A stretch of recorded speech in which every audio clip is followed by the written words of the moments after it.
Oke, di video kali ini gue pengen buat konten buat kalian semua. Perlu nggak sih upgrade buat kalian user iPhone jadul? Para pengguna iPhone series lawas ya. Ada rezekinya sedikit tapi ada kepikiran tapi kayak masih ragu-ragu. Apakah kalian bisa menjadi prioritaskan duit yang ada itu buat upgrade ke handphone yang udah poni, khususnya iPhone ya.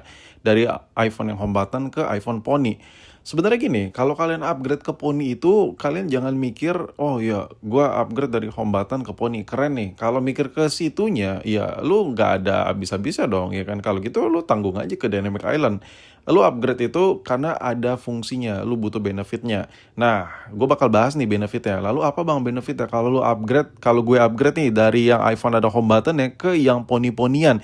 Mengingat, elah, kalau poni banyak juga yang jelek kayak iPhone X, iPhone XS, XR, 11, kayak gitu-gitu kayak kentang juga kan bang. Nah, gue kasih tahu dulu.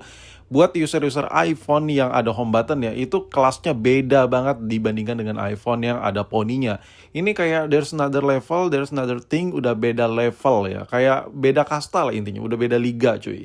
Nah, untuk iPhone poni itu udah jelas kastanya itu kagak ada tuh sentuhan-sentuhan dari mendiang Steve Jobs. Jadi ini adalah benar-benar handphone yang desainnya new gitu, baru, generasi terbaru. Nah, disempurnakannya di generasi-generasi Dynamic Island. Nah, lalu perbedaannya apa yang paling signifikan? Yang pertama kalau masalah performa, bla bla bla kayak gitu-gitu itu sebenarnya lu simple lah, lu tinggal lihat aja lah spek data chipsetnya ya, lu udah tahu lah intinya. Nah, di sini gue pengen kasih tahu ya, kekurangan dari handphone yang iPhone yang ada home button. Yang pertama kita bahas dari kameranya dulu. Semua, bukan rata-rata, semua ya, semua jenis iPhone yang ada home buttonnya, let's say, abang iPhone SE Gen 3 harga seharga motor bekas tuh hampir tuh yang resmi. Gimana tuh kameranya? Lo kan bilang kamera nih. Jadi gini, HP yang ada home button ya khususnya iPhone nih, gue ngomong iPhone di sini ya. Yang ada home buttonnya, itu lensa kameranya, modulnya, itu kecil cuy. Kecil, lu sebut deh. Let's say, mulai dari iPhone Gen pertama, iPhone 3G, 3GS, sampai iPhone SE Gen 3. iPhone SE Gen 3 meskipun HP kekinian, tapi hardware-nya itu basic dari iPhone 8 ya. Dan itu kecil gitu. Kalau dibandingkan dengan HP poni yang lebih jadul ya, meskipun poni tapi lebih jadul. Contoh kayak XS. XS ini lebih jadul dibandingkan SE Gen 3 ya kan. Keluarnya SE Gen 3 lebih baru. Ya si XS ini udah kapan tahu keluar. Tapi untuk urusan sensornya, kameranya lebih besar yang ada di XS. Karena memang kalau kita mengacu pada basic design yang ada di iPhone SE Gen 3, desainnya dari iPhone 8 yang dimana kameranya kecil cuy. Sedangkan si XS ini kameranya gede ya, sensornya gede. Jadi untuk hasil jepretan ini jauh lebih bagus. Abang tapi kan gua foto enak tuh. Iya, kalau lu beli SE Gen 3 software tuh enak gitu. Cuman untuk hasil video coba deh lu tes deh video recording. Itu noise-nya lebih banyak di SE Gen 3 kalau lu perhatiin lagi deh lebih detail. Nah, di sini gua kasih contoh deh. Ini adalah sebuah modul kamera dari iPhone sama-sama series 12. Bedanya yang di bawah itu series 12 Pro, yang di atas series 12 yang base model. Lu bisa lihat ya, 12 biasa ke 12 Pro aja segini bedanya ya kan. Apalagi iPhone poni dengan iPhone yang home button yang non poni. Nah, yang bikin kamera itu bagus lagi apa? Sensornya lebih besar karena modulnya besar, sensornya besar. Sensornya itu kayak kaca tuh yang persegi itu ya. Dia yang ada di sebelah kanan lah. Itu sebesar-besarnya sensor yang ada di home button ya, iPhone home button itu nggak mungkin lebih besar daripada iPhone poni ya. That's why juga iPhone yang kekinian yang Dynamic Island, contoh kita ambil series 16 yang paling baru saat video ini dibuat, itu gede banget kameranya. Udah nggak bisa gitu, udah nggak muat dibikin ngilang kayak iPhone 13, 14, 15 udah nggak keteker gitu. Karena perlu gitu, modul sensor kamera yang besar ya, itu memaksimalkan hasil dari jepretan maupun perekaman video ya kan. Sebagus-bagusnya software kalau hardware yang nggak menunjang ya bakal burik-burik juga gitu ya kan. Dan itulah yang bisa menurut gue ya, benefit yang bisa lu dapatkan, yang bisa lu rasakan ketika lu beli iPhone poni. Kameranya itu beda level gitu. Oke, next masalah ya dapur pacu. Ya lu bisa lihat spek lah. Masalah powernya nih, masalah baterai. Semua iPhone yang ada home button, gen home button, itu baterainya udah bisa dipastikan kecil-kecil cu. Mau yang varian plus-plus sekalipun itu kecil-kecil. Kenapa? Yang pertama, efisiensi di handphone home button itu tidak ada. Kalau dibandingkan dengan iPhone poni. Dari mana bang efisiensi? Asal nyerocos, bacot, baik. Nah, gue coba jelasin ya.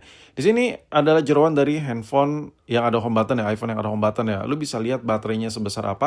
lu bisa lihat mesinnya sebesar apa. Itu kayak hampir 1:1 gitu, ukuran mesin dan ukuran baterai. Nah, iPhone yang Pony Dynamic Island ya, gen-gen Pony, gen-gen Dynamic Island itu mesinnya udah 2 layer, 2 lapis. Jadi mesinnya tuh lebih kecil gitu.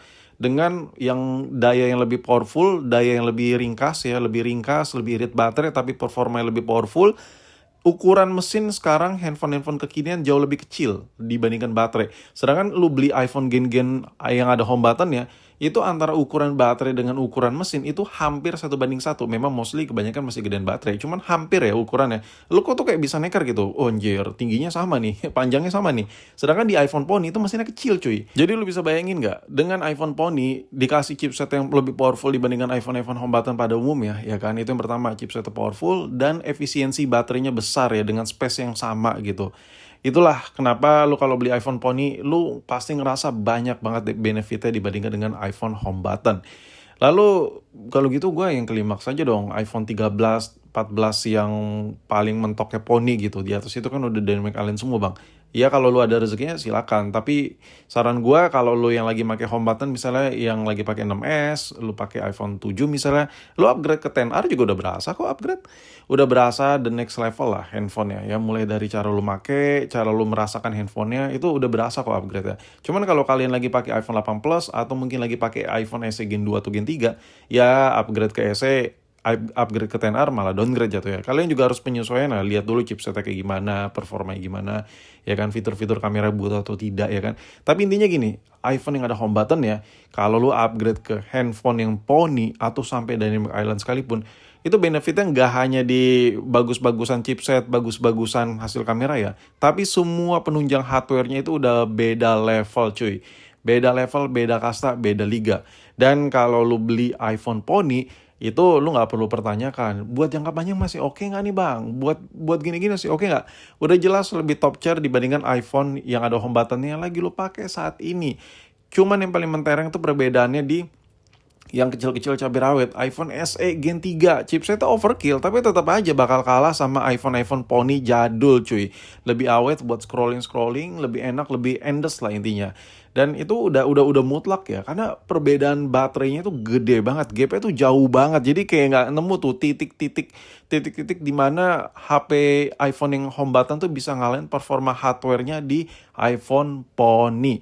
Karena layarnya besar, ya otomatis apapun yang lu jalankan, yang lu mainkan di handphone jauh lebih enak ya kan. Dengan ukuran body yang gak jauh beda dengan iPhone home button ya kan. Let's say gue ambil contoh deh, antara iPhone 8 Plus ya ukurannya mirip-mirip dengan iPhone XS Max misalnya. Ya, lu bisa lihat dengan ukuran mirip-mirip, cuman layarnya lebih besar di XS ya kan. Di situ ada efisiensi gitu dengan ukuran yang sama-sama masuk kantong, tapi lu dapet display yang lebih besar. Dan inilah pembahasan gue yang bisa gue bahas sama kalian semua. Jadi kalau yang ada rezekinya sedikit dari home button ke Pony, ya mau gue upgrade aja. Itu the real upgrade kok.